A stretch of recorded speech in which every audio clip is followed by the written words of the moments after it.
پتھروں اور مورتیوں اور مخلوقات کی پوجا کرنے والے جہنم میں جا گریں گے، اور اس کے بعد اب وہ بچیں گے جو اللہ کی عبادت کرتے تھے، وہ نیک ہوں یا بد۔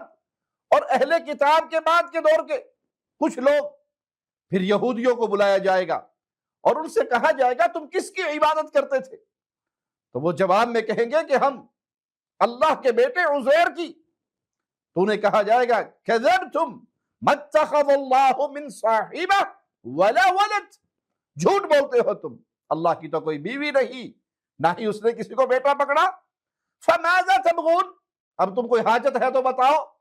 وہ جواب میں کہیں گے عطشنا یا ربنا فاسقنا، اے اللہ پیاس سے مر رہے ہیں، پانی پلا دے، پیاس کی بڑی حاجت ہے۔ تو ایک طرف ان کو اشارہ کیا جائے گا، گویا وہ سراب ہوگا اور انہیں وہ پانی کی شکل میں نظر آئے گا۔